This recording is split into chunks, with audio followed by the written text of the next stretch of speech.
What's up, folks? This is Tony Brewer. You're listening to or watching, as the case may be, Cogitations. Cogitations is the podcast where we think about things, we contemplate them, we turn them over in our minds, and then we discuss them.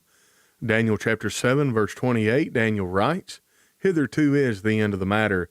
As for me, Daniel, my cogitations much troubled me. My countenance changed in me, but I kept the matter in my heart." Now, we're not going to keep the matter in our heart. We're going to talk about it. Today, we're going to talk about setting with sinners, evangelism in this age. This is kind of a theme. You can tell I've been thinking about this. We've had conversation yesterday about the Overton window, the shifting middle, the morality of this world. And in the 1980s, there were things that it would be unthinkable to speak in the public open forum, and now they are commonplace. How do Christians respond? Well, let me tell you this. This is a realization that I had, and to be quite frank, it was a realization I had because of another live stream that I did. Look, iron sharpens iron, and I really appreciate the live streams and the feedback that I get from you all and the comments, because it gets me to thinking as well. And one of the things that I thought of, nature abhors a vacuum. So I want to explain this I'm going to give you an example of what I'm thinking about nature abhors a vacuum. And this should be a call to Christians that you cannot remain silent. We have to step up. We cannot, as one old gospel preacher said years ago and probably continues to say, we cannot sit down on our bum of do nothing, prop up our feet of do less, and lean back on our elbows of apathy. We have to step up. We have to be salt and light. And think about salt. If the salt has lost its savor, wherewith shall it be salted? It is good for nothing, but to be cast out and to be trodden under the feet of men. Folks, what they would do with salt in the long ago, salt wasn't refined like it was now. It would actually lose its savor. It had an expiration date. And if the salt lost its saltiness, they would use it as gravel for the paths during inclement weather, and they would walk on it because that's all it was good for, because it wouldn't change anything. It wouldn't affect anything around it. Salt preserves, salt heals, salt flavors. So we need that. And if the watchman sees the sword coming and does not blow the trumpet, the people are not warned. The wicked people are still going to die, but their blood will God require at the watchman's hand. Folks, we've got to step up. Nature abhors a vacuum. What's going on, Robert Leedy, Terry Crooks, Brandon Wild is here, Jewel Pender, good morning, saints and others. And then, of course, John Exum. Good to see everybody. And the Sword and Pearl is here. What, have I missed comments? What's going on? Okay, no, I didn't miss very many. You have to bear with me. I am experimenting with different positions and different ways to set up my desk. I think I need a way. Whoops. Right. Bear with me just a second. Right there. I hope we're still good. That gets that cable up just where it's not messing with me. Now, what I've been seeing, and this is what got me going down this path, there is a call amongst young people to go back to, I don't know if it's Judeo-Christian values, but they know that subjective morality and subjectivism and social justice is not the way. I think young people have seen it. That's why in the United States of America, that's why Donald Trump is polling so high amongst the younger generations. This is the first time politically that this has ever happened. Usually young people are a little bit more naive, a little bit more idealistic, and so they poll, or politicians who promise free stuff and social justice and stuff like that, they poll much better with young people. But for the first time in quote unquote history, whatever that's supposed to mean, it's different. And I like it. But Christians need to step up. Why? Because there's a vacuum. And it is seen in the quote unquote battle of the sexes, okay? So you've got men and women, you've got feminism, you've got feminism calling any kind of masculinity toxic. But these young people are saying, well, wait a second. Maybe it's not good if men biologically are predisposed and hardwired to be attracted to a woman who is young, reproductively viable, and sexually pure, then maybe it's not a good thing for a woman. And for those of you that are listening, I'm going to say a very kind of crude term, so cover your kids' ears. Maybe it's not good for a young woman for society to put their stamp of approval and reward young women for going through what is commonly referred to as a hoe phase. Okay? Now, the problem is, if we don't step up and fill that vacuum with Judeo-Christian values, with the teachings of Christ, with the teachings of chastity and living for a higher cause. In other words, listen, it's good that you have decided I'm not going to be promiscuous. I'm not going to just lay down with any dog of a man that comes along. But we have to replace that with something else. It's good for the men to say, you know what? I'm going to be very selective in my courtship partners.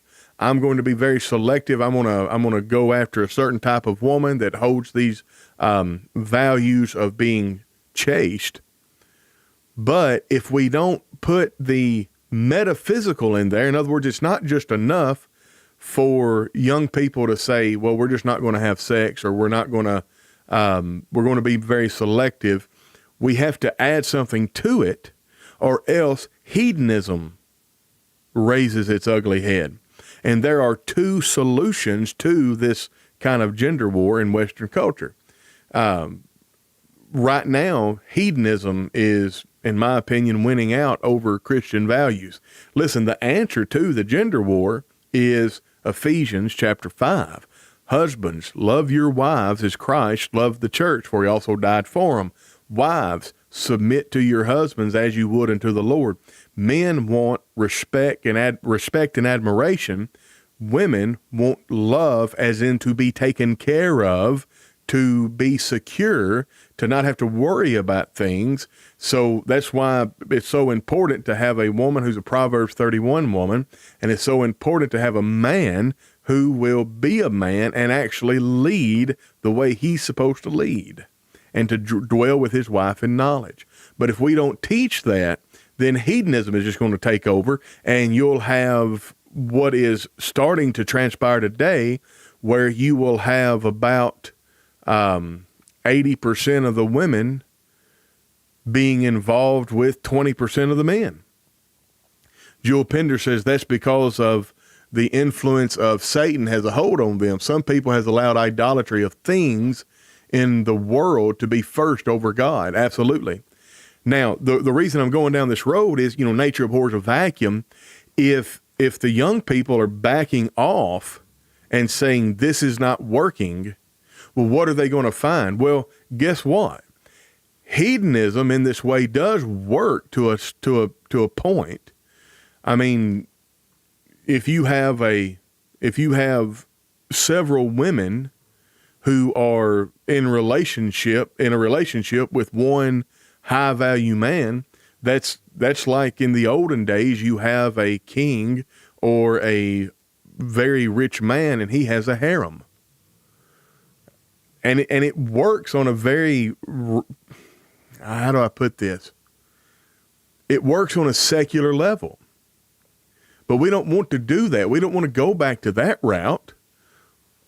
We need to transcend. The Bible calls us to be something more. So we need to teach one man, one woman for life.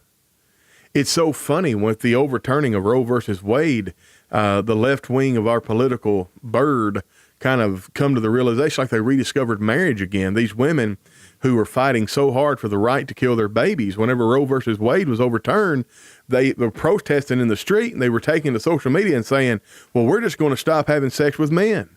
We're not going to have sex with men unless we have some kind of contract that says that they're going to take care of the mama and the baby for life. And I'm like, well, congratulations. You have rediscovered marriage. That's God. That's God's standard. You don't engage in those kind of activities unless you have some kind of assurance that you're going to be taken care of. The man, the woman, the man. It's a social construct between a man and a woman. That's what marriage is. And if we don't step up and we don't start doing something and we don't start offering something different, then Satan is going to say, I don't care. Hedonism is just fine. Satan wants us to have our best life now. He wants to focus on the physical. Satan will give us a very, very good physical life. And that's probably one of the most dangerous things that Satan does, is he gives people very, very good physical lives, very good secular lives. Matthew 12:43, when an impure spirit comes out of a person, it goes through an arid places seeking rest and does not find it. Then it says, I will return to the house I left and bring back 7 others. And so unless you put a pure spirit where that impure spirit was purged, or from where that impure spirit was purged, that's exactly right. The impure spirit's going to come back 7 times worse. Now, there's some I don't think there's literal, well, it's not that I don't think. Theologically speaking, there's not literal spirits, demons that are possessing people today.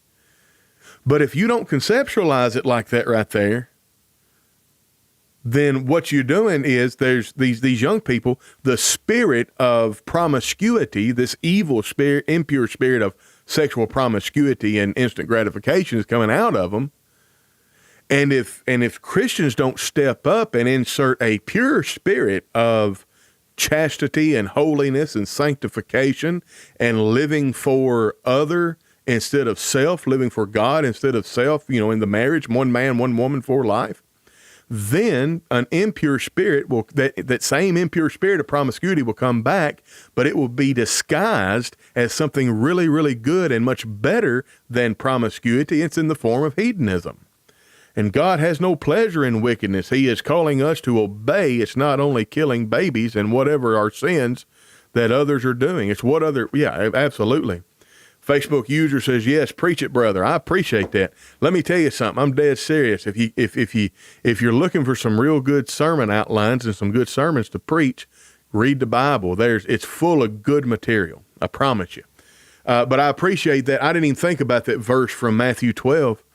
That's such a good verse for this, that nature abhors a vacuum. Now, I've spent way more time on this than I intended, but that's okay. It's good to lay this foundation. For instance, if you're an alcoholic, it's not enough just to give up booze. You got to put something else in its place. The outdoors and the mountains for the youth. Brandon Wild, let me tell you something. I don't know who said it, but they's a lot smarter than me. They said the biggest, and this was back in like 2005 or 6 that I heard this. The biggest problem with this generation is we are one generation removed from the family farm. It's like we have forgotten. We've forgotten what it takes to live in society. We've forgotten what it takes. We've forgotten how difficult and terrible this world is. Satan has made everything so easy that we've forgotten. And I think, let me tell you something. Now that I'm kind of thinking down this road, yeah, that's exactly right. Folks, let me tell you something. The greatest lie, the greatest trick the devil ever pulled is convincing the world he didn't exist. I'm not sure I believe that. I think the greatest trick the devil ever pulled was convincing someone that they have plenty of time. But the second greatest trick that the devil ever pulled was giving people comfort in this world. You know, I dabbled a little bit in working cattle and stuff like that. I was not a cowboy. I was a horse trainer, okay? But because you can't be a horse trainer without dealing with cows a little bit, I helped people on a cattle farm and stuff like that. And we would move a herd of cattle from one pasture to the other. Well, you can't just go and open up a gate and the cows move. You know why? Because there's good green grass right here. We're fine. There's green grass. There's water. There's shelter.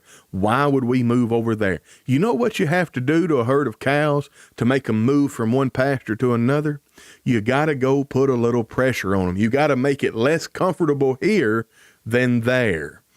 You can take a horse and you can keep a horse in a feedlot with just a few wire strands if you keep that joker fed and watered and good shelter.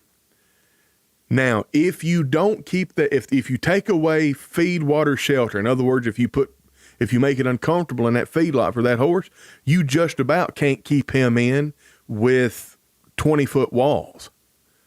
I promise you, I've never seen an animal quite like a horse in this. Anyway, I was reminded by a brother that people don't believe in hell. They don't. Well, I say they don't. Many people do not. John Exum, return, O Yahweh. Rescue my soul. Save me because of your loving kindness. For there is no remembrance of you in death. In Sheol, who will give you thanks? Generation Alpha, born 2010 and onwards, are unable to read and write. They're called iPad kids, because that's what they all had to do. That's what they all do and know. That's it. And there was another comment. Satan loves an empty heart, and he will fill it with evil quickly. Absolutely. Jewel, Sword and Pearl. Jewel, thank you for your comments. But this Matthew 12 I'm looking at, let me tell you, that verse made the podcast. That's if you purge yourself or somebody purges you, whatever, how it works, and you purge yourself of an evil spirit, if you don't fill that up with something, that spirit's going to come back 7 times worse. It sure is. That's good stuff. I'm not going to, but we could just about stop here. Matthew 12. Yeah, Jewel, the Sword and Pearl. Matthew 12. Give me just a second. I'll find it and I'll put it back up. Matthew 12:43. Yeah, when an impure spirit comes out of a person, it goes through arid places seeking rest and it does not find it. Then it says, I'm going to return to the house that I left, and it brings back 7 others. Well, here's the thing. If there's no room in the house, it won't find any rest in that house anyway. Is there any truth? Oh, hold on. Boom. Is there any truth to people not seeking the Lord until they run into adversity, illness, etc.? Yes. Now it's not. So there's 2 words I want you to be aware of: axiom and maxim. Let me illustrate axiom. Axiom is something that is a phrase or a statement that is true in every situation, in every scenario, in every context. For instance, I think about weight loss. I think about accounting. It's all the same. If your outgo is more than your income, your upkeep will be your downfall. If you want to lose weight, you need to burn off more calories than you take in, and you'll shrink. If you want to make money, you need to take in more money than you have going out, and you will make money. That's an axiom. That's axiomatic. A maxim is a general truth. Like, for instance, the wicked flee when no man pursues, but the righteous are as bold as a lion. That's Proverbs 28:1. Haven't you ever seen any wicked people that were bold? Have you seen righteous people that were timid? So this is a general truth. Train up a child in the way he should go. When he is old, he will not depart from it. Have you not seen children, whenever they grow into adulthood, depart from the way they were trained? So it's a maxim. It's a general truth. Well, it is true. Generally, people do not seek the Lord until they run into adversity. Them cows will not leave the pasture until the conditions are adverse to their comfort. That's why whenever we would go on door knocking campaigns and stuff like that to help congregations, I want you to send me to the slums. I want a door knock where I can hear gunshots. Brandon Wild said that was me. I'm assuming from the context, he didn't seek the truth until he ran to adversity or illness or something to that effect. Joel Pender says, yes, whenever I ask, do you know people who are righteous, who are timid, and people who are unrighteous that are bold? It's a general truth. So yeah, I mean, I'm not going to say who it is. It's a person that's very close to me in my life. They are related to me. And they were kind of just on the fringe of Christianity until they had a health scare, and they had to come face to face with their own mortality. Now they're a deacon in the Lord's church. Funny how things change just like that.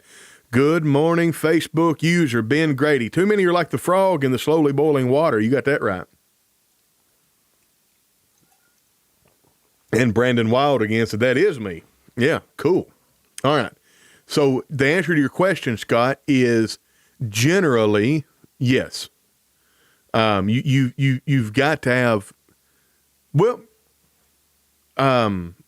the kind of Bashan.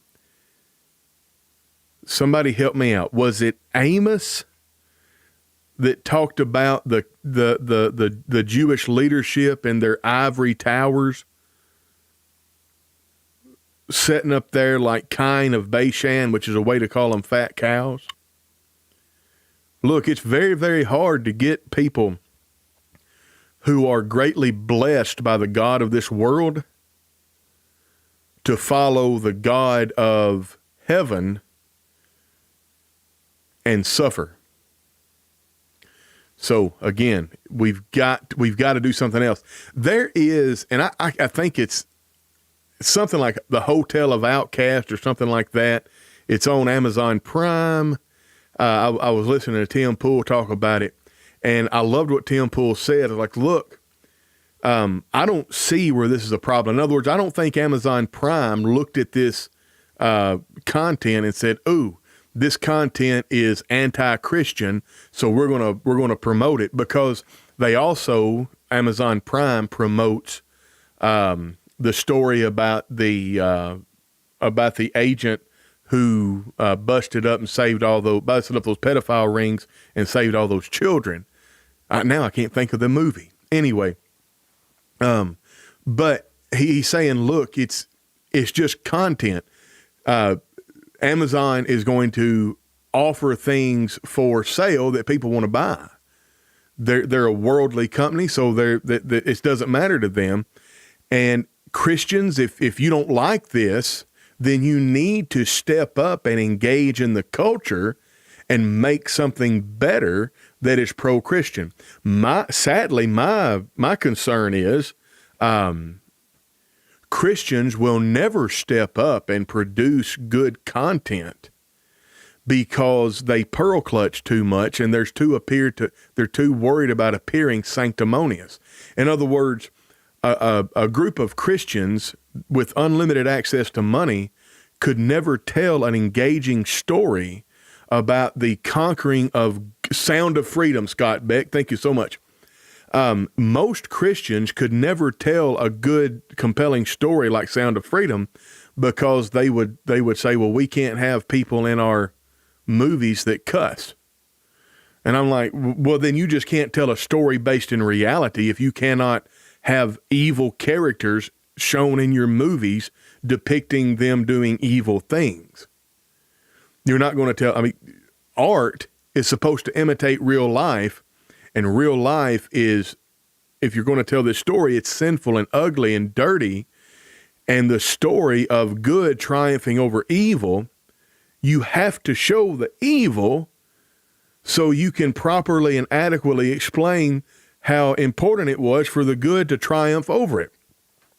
If you don't believe me, go read the Old Testament and think about how these scenes that are narrated would play out in a movie. Those stories, if they are told with the same fidelity as which they are written in Scripture, would be R-rated if you told them properly. But I don't think Christians ever do that. So you got to think of other things to do. You've got to step up and engage with culture. If we don't step up and engage with culture, we are going to miss out on this cultural shift of people leaving these impure things. But if we don't watch it, this spirit is going to come back and inhabit the same generations, but it's going to be 7 times worse.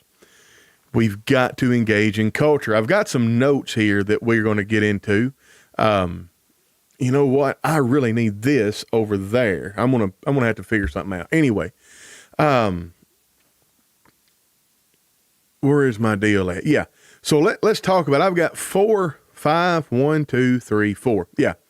So what about engaging in the culture or evangelism in this modern age? Let me get some comments here. You know, Brother Tony.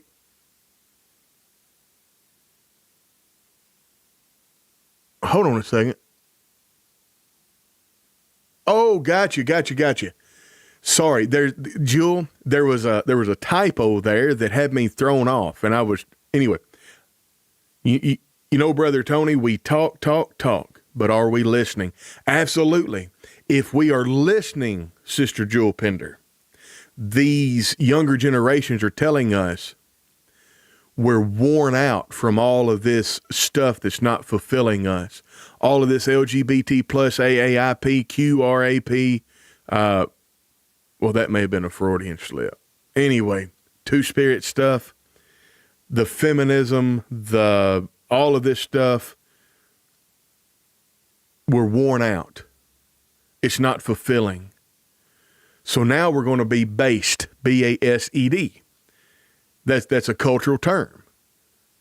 Well, what is based? Well, as a woman, I'm going to be a trad wife. I'm going to remain celibate until I'm married, or I'm going to remain celibate for as long as I can until I find me a good, high-value man. The man says, I'm going to remain celibate, or at least as much as I can, and I'm going to find me a woman that I can take care of, and I'm going to dedicate my life to her.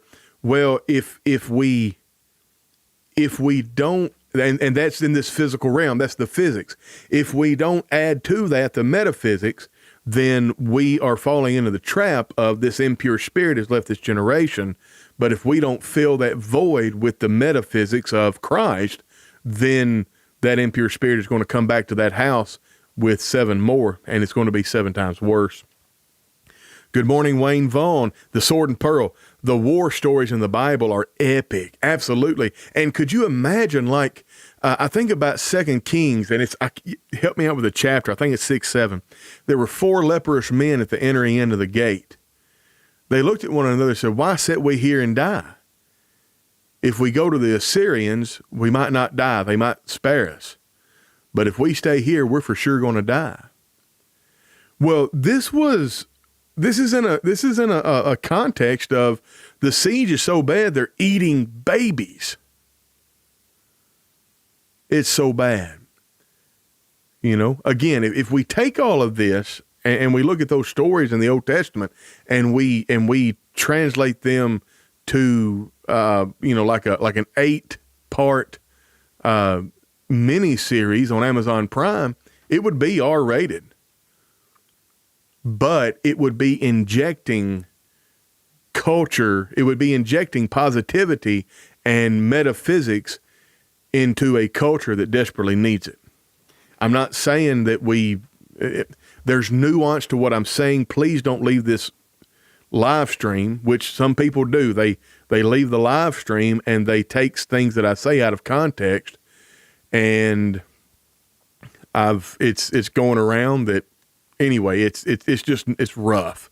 So don't do that. I'm not saying that we need to make a story where we go out of our way to be filthy and dirty.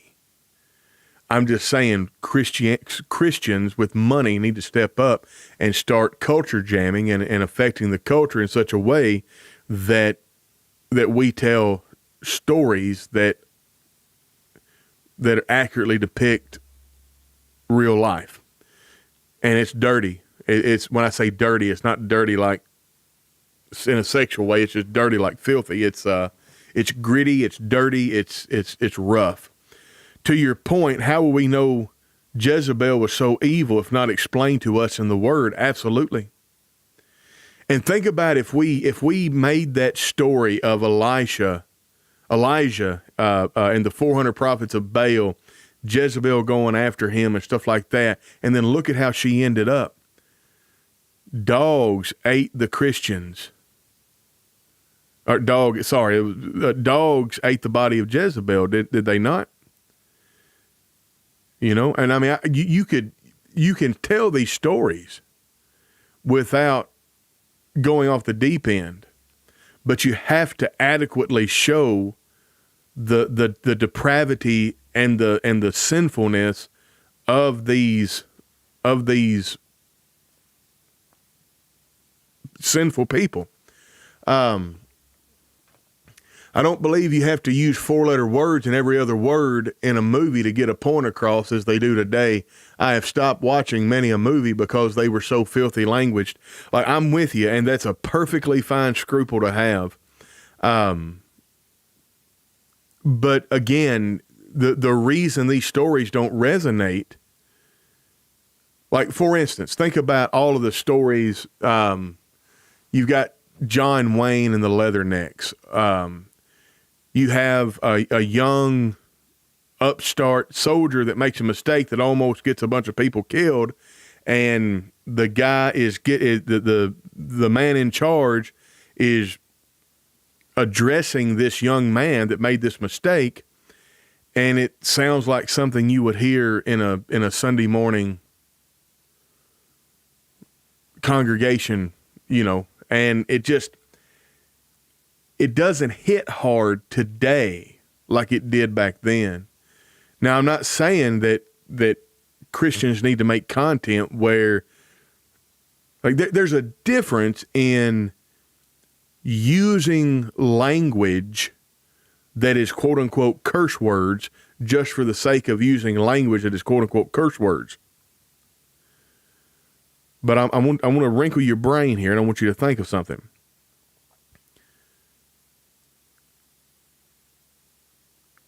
Using the language that people speak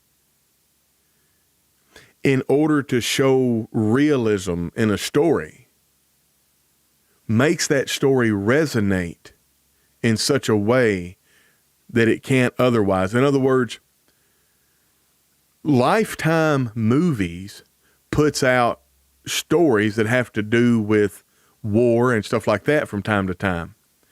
They don't typically do as well as, let's say, Saving Private Ryan.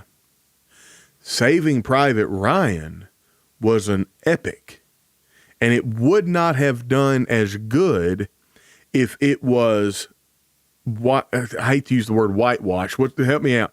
If it was run through the filter of the scruples of some of the more scrupulous Christians. Like, we need to see what these men were doing and how they actually reacted. And that's all I'm saying. This is a matter of judgment. It's a matter of scruple. And I'm just saying that epic storytelling that changes a culture has got to push the envelope, and it's got to be real. If it's not, it's going to fall flat. That's why the Bible, I mean, think about making a movie in some of the Psalms. from some of the Psalms. Think about making the movie of, I don't know. Well, now I can't remember. Who was it that drove the tent stake through a man's head? I mean, that's rough. Passion of the Christ was rated R.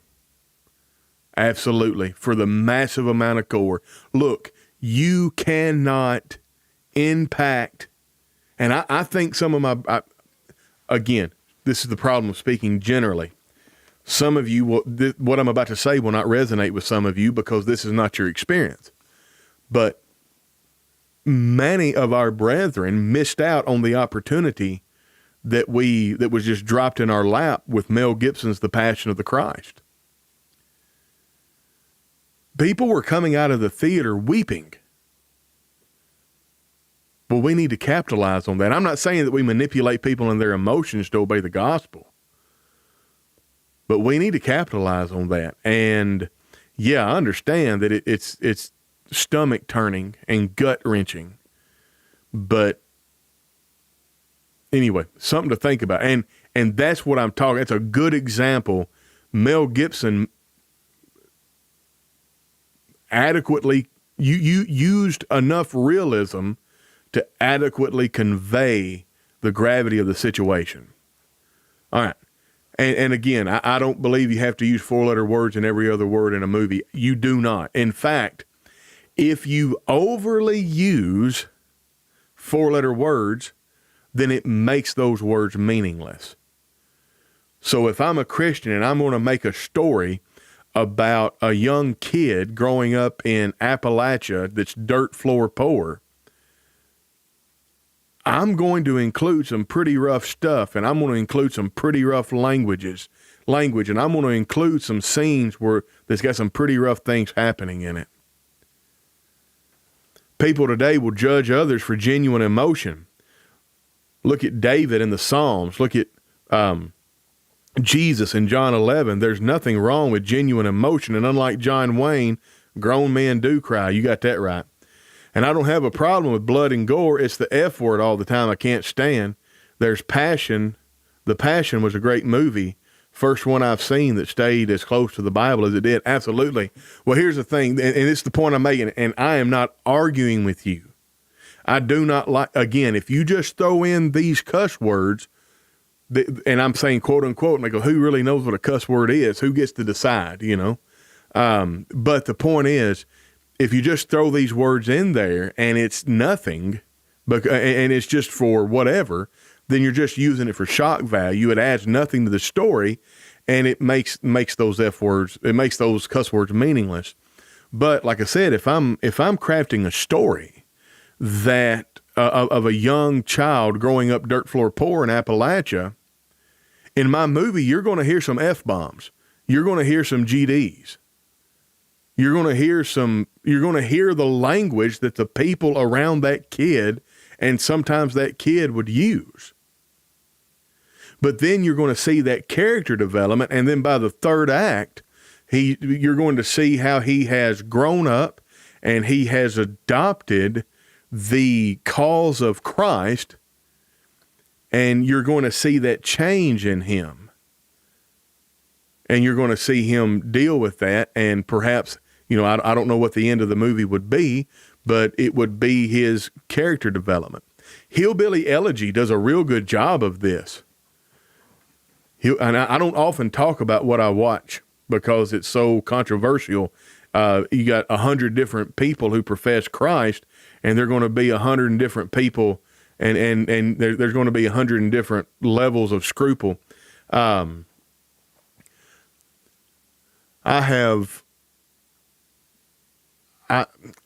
word hunk, I think, is a typo. I have blank. Sometimes cuss words are used because they don't have good knowledge of I think sometimes cuss words are used because they don't have a good knowledge of the English language. Perhaps. I think that might be a tad bit judgmental, because I know some very, very eloquent, highly educated people who have a very good grasp of the English language and are very articulate. But in the moment, and they have no moral consternation about this whatsoever. They don't even profess to be Christians. They need a choice expletive that drops like a hammer. And so they decide to use one of those words. So it's not always that but you said it sometimes. You said, I think, sometimes. And that is 100% true. 100% true. So, yeah, I pushed back when I had no need to push back. So I'm sorry I turned into that. Well, actually, I don't want to be the well, actually guy. All right. I really appreciate y'all. I think what you've allowed me to do here with your comments, you've allowed me to order my thoughts in this. I think my thoughts were somewhat chaotic in this way, but I think I've ordered them. Well, I don't think they're ordered well, but they are more orderly now than what they were, and all that good stuff. And look, don't leave the live stream saying that Tony says Christians ought to cuss in order to be evangelistic. It's not what I'm saying. In fact, you better not cuss in order to be evangelistic, because what you're saying is that, well, there's no standard and we can be just like you. Like the prodigal son's daddy did not waller in the mire with the pigs. The prodigal son's daddy kept himself separate. The movie Fury with no the movie Fury with no 4 letters would not be that good. Brandon Wild, I am not familiar with that movie. And Jewel Pender, God forbid, yes, please don't leave the live stream saying that I'm condoning being, I'm not even condoning being vulgar in our speech. I'm just simply trying to look at reality. So anyway, I really appreciate all of the conversation that I've had about this. I feel like this live stream has helped me more than it's helped y'all. So all of that to say, I think, hold on a second. We need to do whatever we can to share God's word. I've been told I have more people to hold on a second. Boop. Let me get that so it don't jump. We need to do whatever we can to share God's word. I've been told I will have more people to reject God than obey. I'll take it. At least I shared Jesus with them. That's the position I've taken. It happened to me last year in Belize. I taught my heart out to a fallen away Christian, and one that obeyed has fallen away also. Yeah, I'm telling you, it's rough. You know, we need to have that attitude, Jewel. We really, really do. All right. Quickly, let me go over these 4 things. But I do want to, so check out the amen, Jewel. Absolutely, Brandon. All right. Luke 6, verse, let's see. Well, 28. And he left all, rose up, and followed him. And Levi made him a feast in his own house. And there was a great company of publicans and others that sat down with them. But their scribes and Pharisees murmured against his disciples, saying, Why do ye eat and drink with publicans and sinners? And Jesus answering said unto them, They that are whole need not a physician, but they that are sick. I came not to call the righteous, but sinners to repentance. Most folks don't want to die to self and put on Christ. That is a true statement. So Jesus sat with sinners. Now, he didn't sit with sinners in order to sin with them. In fact, Psalm 1 would be a good chapter to read. When I say chapter, it's 6 verses. Blessed is the man that walketh not in the counsel of the ungodly, nor standeth in the way of sinners, nor sitteth in the seat of the scornful. But his delight is in the law of the Lord, and in his law doth he meditate day and night. And he shall be like a tree planted by the rivers of water, that bringeth forth his fruit in his season. His leaf also shall not wither, and whatsoever he doeth shall prosper. The ungodly are not so, but are like the chaff which the wind driveth away. Therefore the ungodly shall not stand in the judgment, nor sinners in the congregation of the righteous. For the Lord knoweth the way of the righteous, but the way of the ungodly shall perish. Jesus did not sit with sinners in order to participate with them. Jesus did not sit with sinners in order to make them more comfortable in their sin. Jesus did not compromise the truth that he might gain people. Paul became all things to all people. He did not compromise one iota of God's word and will in order to gain some. Okay? Let's get that straight right now. I'm not saying we compromise. What I am saying is we got to find a way to engage with the culture. And we have a unique opportunity at this moment whenever this generation of young people are saying there's a void and we're trying to fill this void. If we sit back on our behind of do nothing, lean back on our elbows of do less, and prop up our feet of I don't care, then that spirit that they excised is going to come back 7 times stronger. So let's participate in engagement over isolation. It is tempting to sequester ourselves as Christians and to stay in our own little bubble, but we need to engage actively with contemporary culture every chance we get, but without compromising biblical truths, understanding that relating to people's context, struggles, questions, and worldviews through biblical relationships and meaningful conversations. It needs to be just like Jesus' interactions with Zacchaeus. There was a chief tax collector. He was a wee little man. He climbed a tree to see Jesus. This demonstrates active engagement leading to transformation. Remember, Paul, 1 Corinthians 9:22, I am made all things to all men that I might by all means save some. For God sent not his Son into the world to condemn the world, but that the world through him might be saved, John 3:17. Jesus didn't come to condemn. Folks, they were already condemned. That's the thing. Zacchaeus was already condemned. Jesus transformed him. Whenever we go out and we meet people, and we see people on the street, and we see people living in sin, they're already condemned. We don't need to do that. We need to show them a better way. They're already empty inside. We need to fill them up with Jesus. So we don't need to sequester. I'm telling you, the more I think about this, and the longer we go up here in Canada, the more that I'm thinking about seeing what I can do to try to start some kind of Addictions Anonymous or something like that meeting at the Riverview Church of Christ. Now, I know the kind of people we're going to get. I know the kind of language they're going to use. I won't be pearl clutching, folks. I'll just give them a safe space and let them talk. And by, if they stick with the program, if they can be helped with their addiction and stuff like that, by and by they'll be influenced. But we got to remain rocks. Jewel Pender, thank you. I sometimes can't explain myself when I say that I'm not going to hang out with those out of Christ to succumb to their ways. I'll only do it as Christ did. I'm not going to apologize because my life is spent around Christians. Yeah, absolutely. And again, though, we have to go and we have to engage in this culture. All right. And remember, these people, they're condemned. They know they have an understanding of their plight and their situation. It's not up to us to condemn them. That's already happened. It's up to us through the power of God's word to change them.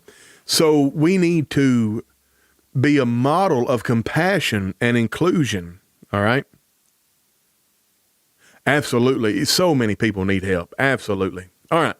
So we need to show compassion and love to all, maintaining a clear stance on biblical truths. And we need to do that in order to foster meaningful discussions about faith. You know, if somebody comes up, nobody's going to come up and tell you this, but if you have developed a relationship with somebody and they confess unto you that they have this particular sin that is, well, let's just say it's very far outside the Overton window, Are you going to be grossed out and leave them alone? Or are you going to be understanding of them?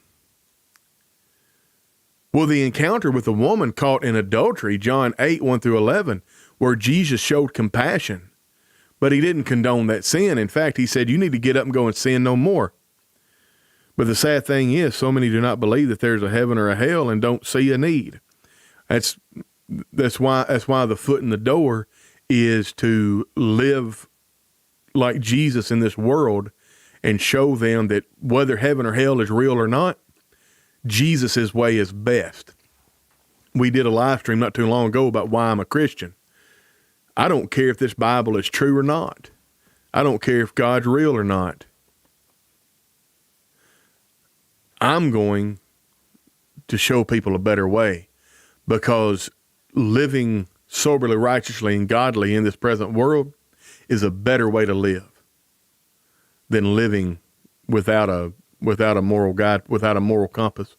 Please help me to be sure I'm understanding the text. It's hard for a rich man to, in fact, in the context of that, Jewel, it is impossible for a rich man to enter the kingdom of heaven who trusts in his riches. It's impossible for a camel to go through the eye of a needle. Well, the rich man who trusts in his riches is the camel. The eye of the needle is the path to heaven. You have to not trust your riches, and then a rich man can go into heaven. So that's the context of that.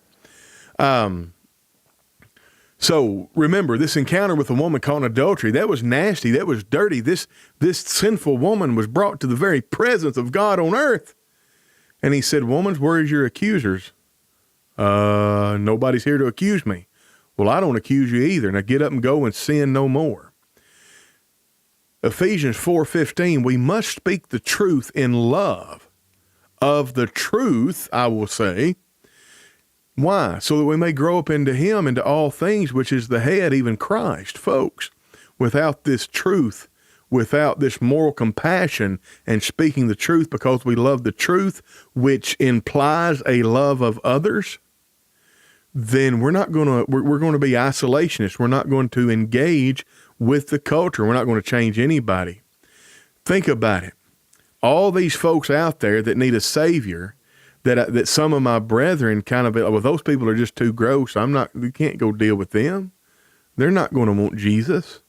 Well, he hath showed thee, O man, and what doth the Lord require of thee? And what is good? And what doth the Lord require of thee? But to do justly and to love mercy and to walk humbly with thy God, Micah 6:8. Folks, it's not our job to condemn the world. The world is condemned.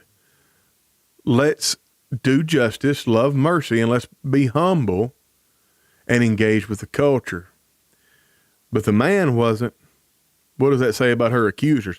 I can't prove it, but I think the man was there. I think the man was in the crowd. I think it was a setup. I think they set the woman up, and the woman was brought before Jesus, and they were trying to set him up. I can't prove it. I don't have a book, chapter, and verse. I just think he was in the crowd. I've been wrong before, though. All right. So, moral compassion, model of compassion and inclusion. You gotta, sometimes people in the world are hard to love. Priority of mercy over ritual. Now, this is hard for us in the Church of Christ because we are so focused on being correct that sometimes we forget about being holy. Now, is being correct important? Think about Matthew 23:23. Woe unto you, scribes and Pharisees, you hypocrites! For you pay tithe of mint, anise, and cumin, and you leave undone the weightier matters of the law, justice, mercy, faith. These ought you to have done, and not to have left the others undone. You blind guides, you strain at a gnat and you swallow a camel. Folks, mint, anise, and cumin were little garden herbs that would be in a planter box on a windowsill. They paid 1/10 of those little garden herbs. They were so meticulous, but they left undone justice, mercy, faith. We need to prioritize mercy. Look, whenever somebody of the world, sadly, it shouldn't be the case. The worship service is not a tool for evangelism. If your only method of evangelism is inviting someone to church, you're doing it wrong. I'm not saying stop inviting people to church. I'm saying build a personal relationship with them and get a Bible study and convert them, and then you don't have to invite them to church. They're just going to come because they're servants of the King now. So let's talk about a modern day application. We need to prioritize living out the gospel in practical, merciful ways, addressing physical, emotional, and spiritual needs. We need to be there for people. I think about the story that B.J. Clark tells about his daddy, whenever his daddy was a young man going through some stuff, and one of the young men in the army barracks one day, whenever his daddy quite possibly was at his lowest, looked at him and said, "I believe if I were you, I'd read my Bible." Well, that's not a stamp of approval on what the man was doing, but that is a recognition of, look, you know where you are, I know where you are, and the way to be better, the instructions are in the Bible, and if I were you, I'd read my Bible. And you know what he did, and you know the rest is history. Well, listen to this. In Mark 2:28 through 32, well, let me just go there. Hey, hold on. Mark 2, starting in 23. Yeah, Mark 2:23 through 28. I think I said 32. I'm dyslexic. All right, and it came to pass that he went through the cornfields on the Sabbath day, and his disciples began, as they went, to pluck ears of corn. And the Pharisees said unto him, Behold, why do they on the Sabbath day that which is not lawful? And he said unto them, Have you never read what David did when he had need and was hungered, and he and they that were with him? How he went into the house of our God in the days of Abiathar and the high priest, and did eat the showbread, which is not lawful to eat before the priest, and gave also unto them which were with him. And he said unto them, The Sabbath was made for man, not man for the Sabbath. Therefore the Son of Man is Lord over the Sabbath. Now, if you don't watch it here, you'll dive head first into situational ethics. Jesus was not giving David a pass. Jesus was acknowledging the reality that the Pharisees were giving David a pass. If you can give David a pass for what he did, which was actually unlawful, then you need to give my disciples a pass for what they did, which was technically not unlawful according to the law of God. It's just unlawful according to your oral traditions that did not originate with God. Folks, we need to make sure that we're not holding the world up to our own scruples. We need to make sure we're not holding the world up to the standard of our own scruples. You know, there's nothing in the Bible that says you can't wear a hat during worship service.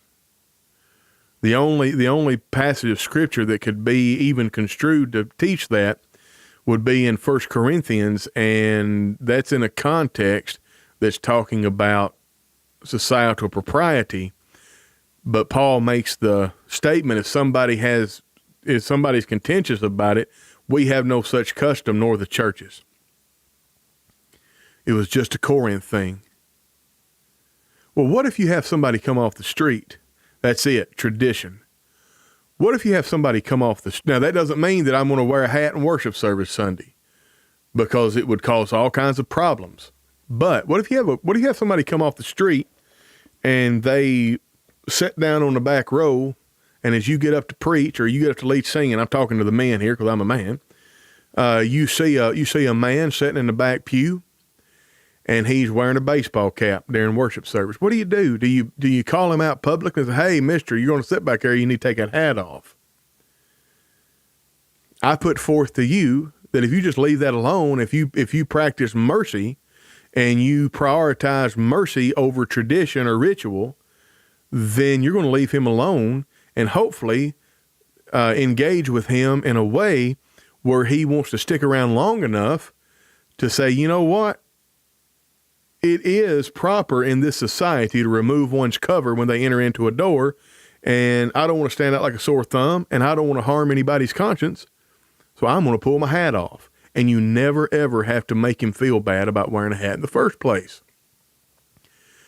Jesus defends his disciples against them walking through a field and pulling seed pods and grabbing and eating it.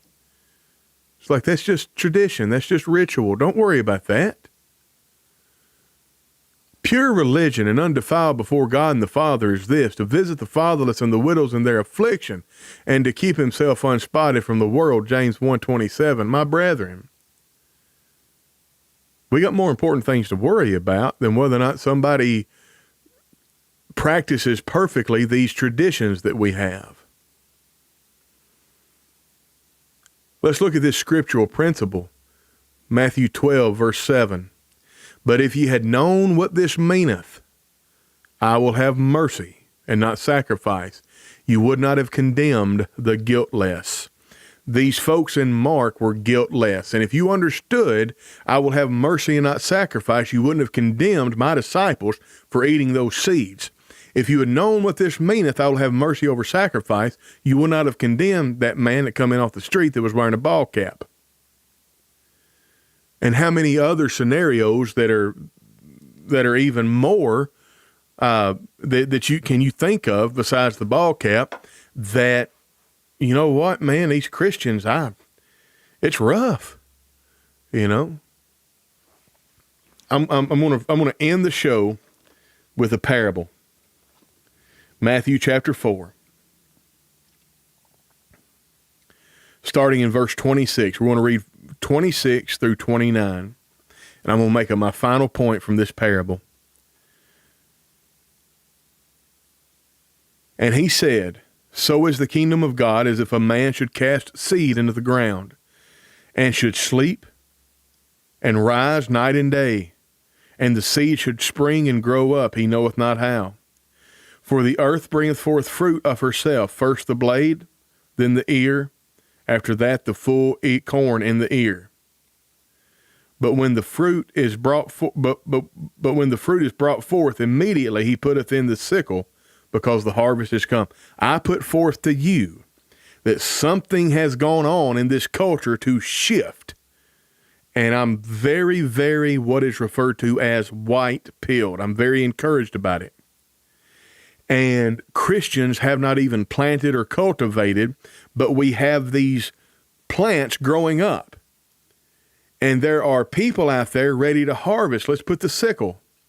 However, I think what happens sometimes is Christians, they go out to harvest ears of corn in fields where they've never planted, which is the height of foolishness. Here's what I mean by that. Knock, knock, knock. Hey, my name is Tony. I'm from the such and such congregation down the road. We're just canvassing the neighborhood, inviting people to our upcoming gospel meeting and trying to get Bible studies.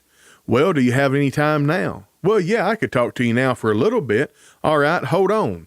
And he goes in the house and he comes back and he comes out with a bottle of beer and he's smoking a cigarette. What do you do?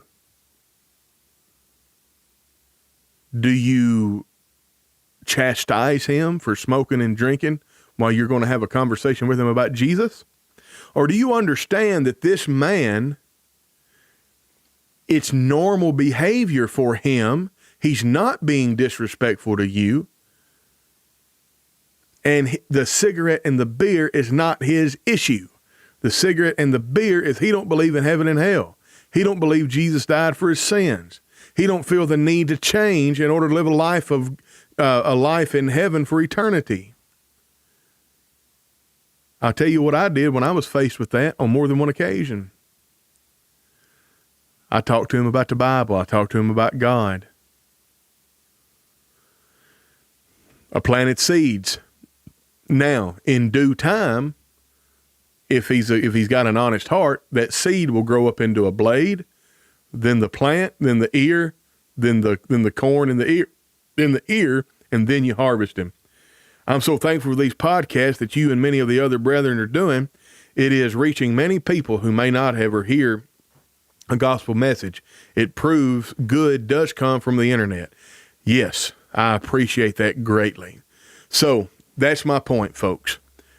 We cannot expect to harvest where we have not planted. We've got to get out there and plant. We've got to engage with the culture. We got to, quite frankly, we got to eat with the publicans and the sinners. If we eat with the publicans and the sinners, we are going to be exposed to publican and sinner things. Let's not clutch our pearls. Let's not act so sanctimonious that we feel like we can't get any of this stuff on us. Let's live soberly, righteously, godly in this present world, and let's be in the world and not of the world, and let's take advantage of this cultural shift, and let's double down on our evangelism efforts. And that's all I've got. I thank everybody so much. I've been pretty busy here lately. I got to get off here, and I've got to run some errands and go to town and stuff like that. And I thank you for your time. Look, you know what? Wait a second. I haven't done the ad read. I should have done the ad read earlier. Let me go in here to the captions. And if anybody's listening to this after the fact, you've probably done tuned out. This is about as smooth as trying to pet a porcupine backwards. Are you part of a church congregation or any other institution seeking effective ways to spread the word about your event? Well, look no further. Lindsay Dotson specializes in designing modern advertisements for churches. Whether it's flyers, postcards, or social media graphics, Lindsay has got you covered. Reach out through a private message on Facebook or send an email to lindsayfaydotson@gmail.com. That's the preferred method. Don't miss this opportunity to have your message resonate both far and wide. Contact Lindsay Dotson, lindsayfaydotson@gmail.com today. And that's it. A blue healer will keep let me tell you something. Blue healers are awesome. Catahoula leopard dogs is what I used. I loved Catahoula leopard dog. In fact, Maslow, where are you? Come here, buddy. Hey, wake up, big dude. Come here. Maslow likes to sleep. Come here.